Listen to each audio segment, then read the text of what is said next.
Hello दोस्तों, कैसे हो आप सब लोग। एक और वीडियो में आप सबका स्वागत है। दोस्तों, आज के वीडियो में मैं बताने वाला हूं बहुत ही कुछ इम्पोर्टेंट बातें जो कि बहुत सारे लोगों को पता नहीं होगी या फिर आपको इन चीज़ों का बहुत ज़्यादा पता नहीं होगा। क्योंकि दोस्तों, सोलर पैनल के प्रॉपर कनेक्शन किस प्रकार करते हैं, तो आज के वीडियो में मैं आपको बहुत ही डिटेल में समझा रहा हूँ कि कुछ लोग क्या करते हैं दोस्तों, एमपीपीटी की जगह पीडब्ल्यूएम सोलर चार्ज कंट्रोलर या पीडब्ल्यूएम इन्वर्टर ले लेते हैं, जबकि प्राइस में बहुत ज़्यादा डिफरेंस नहीं होता, 2 या 3 हज़ार का डिफरेंस होता है। तो दोस्तों, उस डिफरेंस की वजह से आपको बहुत ज़्यादा पैसे पे करने पड़ जाते हैं। देखिए, मैं डिटेल में समझाऊँगा आज। पूरा जो सोलर पैनल खरीदते वक्त हर व्यक्ति को इन चीज़ों का ध्यान रखना चाहिए। अगर दोस्तों मैं 12 वोल्ट सिस्टम की बात करूं, तो सबसे पहले मैं बता देता हूं आपको कि आपको यदि आपने एक एमपीपीटी सोलर इन्वर्टर ले लिया और वहां पे यदि आप 12 वोल्ट के पैनल में लगाते हो, तो दोस्तों वहां पे क्या है, जो आपका वायर है उसमें करंट बहुत ज़्यादा बढ़ जाएगा। अगर करंट बढ़ेगा, देखो मान लो मैंने 1000 वाट के सोलर पैनल मैंने पैरेलल में लगा दिए 12-12 वोल्ट वाले, तो मुझे 50 एम्पीयर के समथिंग करंट मिलेगा सोलर पैनल से। तो दोस्तों, वहाँ पे आपके जो इन्वर्टर है वहाँ पे वायर भी आपको मोटा यूज़ करना पड़ेगा, क्योंकि सोलर पैनल से 50 एम्पीयर आएंगे। तो और वहाँ पे जो करंट बढ़ेगा, तो दोस्तों I² आर लॉस जो आपके वायर में होगा वो भी बहुत ज़्यादा बढ़ जाएंगे। साथ ही अगर बहुत ज़्यादा करंट सोलर पैनल से आएगा, तो दोस्तों आपको वायर भी बहुत मोटा यूज़ करना पड़ेगा 10 mm का, जिसके कारण आपके सोलर सिस्टम का कॉस्ट भी काफ़ी बढ़ जाएगा। और यदि दोस्तों आप 24 वोल्ट के सोलर पैनल लेते हो, तो दोस्तों उसका भी मैं आपको बता देता हूँ। 24 वोल्ट के पैनल आपने पैरेलल में लगा रखे हैं, 1 kVA का इन्वर्टर है, 12 वोल्ट का एमपीपीटी, तो वहाँ पे करंट हाफ हो जाएगा, मतलब 25 एम्पीयर करंट मिलेगा आपको सोलर पैनल से। और दोस्तों यदि करंट हाफ हो गया, तो दोस्तों वहाँ पे डेफिनेटली वायर का साइज़ भी कम होगा और जो वायर में I² आर लॉस होंगे वो भी बहुत ही कम होंगे। तो दोस्तों एमपीपीटी में सीधा सीधा फ़ायदा है ये कि वायर साइज़ कम होगा और जो बड़े पैनल है दोस्तों वो भी सस्ते मिल जाते हैं आपको। अगर आप छोटे पैनल लोगे 12 वोल्ट के, दोस्तों 25 से 30 रुपये पर वाट तक मिलेंगे, और बड़े पैनल लोगे अगर 550 या 540 वाट के या टॉप कॉन भी लोगे, तो 22 से 23 रुपये पर वाट, 20 से 23 रुपये पर वाट तक आपको मिल जाएंगे।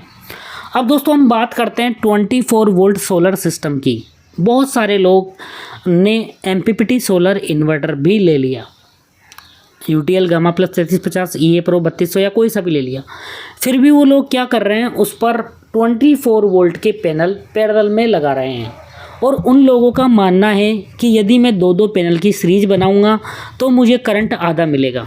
आपकी बात सही है, करंट आधा मिलेगा, बट आपका एमपीपीटी इन्वर्टर उस करंट को वापस डबल कर देगा आउटपुट में, तो आपको कोई भी लॉस नहीं होगा, उल्टा फ़ायदा ही होगा। देखो मैं समझाता हूँ कैसे। अगर दोस्तों आपने 24 वोल्ट के पैनल पैरेलल में लगा रखे हैं, तो करंट डबल हो जाएगा, मतलब जो भी करंट आपको सीरीज में मिलेगा उसका डबल करंट मिलेगा। अगर करंट ज़्यादा मिलेगा तो वायर साइज़ बढ़ेगा, अगर करंट ज़्यादा मिलेगा, डबल करंट मिलेगा, तो पावर लॉस से जो I² आर लॉस होंगे, कॉपर लॉस होंगे, वो भी आपके वायर में डबल हो जाएंगे। साथ ही वायर का साइज़ भी काफ़ी बढ़ जाएगा, जिससे कॉस्ट बढ़ जाएगा।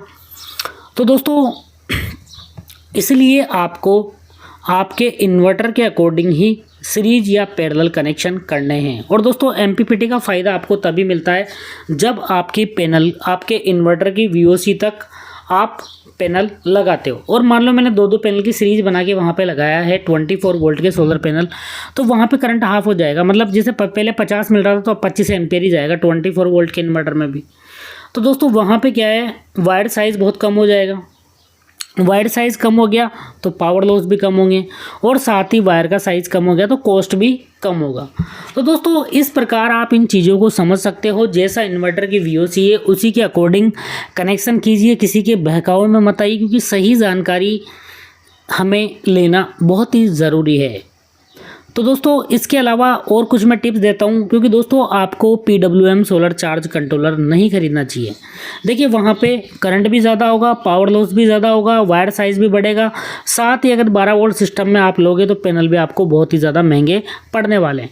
तो दोस्तों 12 वोल्ट में भी आप एमपीपीटी इन्वर्टर पर जाइए, जहाँ पर 24 वोल्ट के आप पैनल लीजिए, जिससे आपको स्ट्रक्चर का प्राइस, पैनल का प्राइस, वायर का प्राइस और पावर लॉसेस चारों ही चीज़ें बहुत कम होगी। और यदि आप PWM लोगे तो वायर का साइज़ बढ़ जाएगा, पैनल का प्राइस बढ़ जाएगा, स्टैंड का प्राइस बढ़ जाएगा, पावर लॉस बढ़ जाएंगे। तो दोस्तों वो 2-3 हज़ार रुपये बचाने के चक्कर में आपने 5 से 7 हज़ार रुपये का आपका खुद का लॉस करवा लिया। अगर 24 वोल्ट के इन्वर्टर की भी बात करते हैं, यदि आपने PWM प्राइस में बहुत ज़्यादा डिफरेंस नहीं है, 2 या 3 हज़ार का डिफरेंस होगा। तो दोस्तों यदि आपने 24 वोल्ट का भी एक PWM सोलर इन्वर्टर ले लिया तो वहाँ पे वायर साइज़ बढ़ेगा, कॉपर लॉस बढ़ेंगे। इसके अलावा स्टैंड का साइज़ भी, स्टैंड का साइज़ भी बहुत ज़्यादा बड़ा हो जाएगा। इसके अलावा दोस्तों वायर का कॉस्ट बढ़ेगा, पावर लॉस बढ़ेंगे। तो दोस्तों नुकसान ही नुकसान है, में फ़ायदा कुछ भी नहीं है। मतलब 2-3 हज़ार के इन्वर्टर के प्राइस के चक्कर में हमने 7 से 8 हज़ार रुपये का खुद का नुकसान करवा लिया। वही हम MPPT लेंगे तो स्ट्रक्चर भी छोटा लगेगा, क्योंकि बड़े पैनल हम लगाएंगे तो स्ट्रक्चर हमें सही प्राइस पे मिल जाएगा। इसके अलावा वायर साइज़ घटेगा, पावर लॉस घटेंगे। तो दोस्तों और इसके अलावा भी यदि आप लेटेस्ट टेक्नोलॉजी में जाओगे तो वो वाले पैनल भी आपको मिल जाएंगे। तो दोस्तों पैरेलल कनेक्शन में हमें फ़ायदा ही फ़ायदा है, मतलब सीरीज कनेक्शन में हमें फ़ायदा ही फ़ायदा है। तो इसलिए दोस्तों मेरी एडवाइस है PWM की तरफ मत जाइए और इन्वर्टर की मैक्सिमम VOC तक आप सोलर पैनल के कनेक्शन कीजिए। सीरीज कनेक्शन कीजिए 24 वोल्ट में, और 12 वोल्ट यदि MPPT इन्वर्टर 24 वोल्ट के सोलर पैनल यूज़ कीजिए। दोस्तों ये था एक इम्पोर्टेंट आप सभी लोगों के लिए एक वीडियो। दोस्तों इस वीडियो से यदि आपकी कुछ भी हेल्प हुई है तो प्लीज़ कमेंट सेक्शन में जाके कमेंट ज़रूर कीजिए। Thank you so much.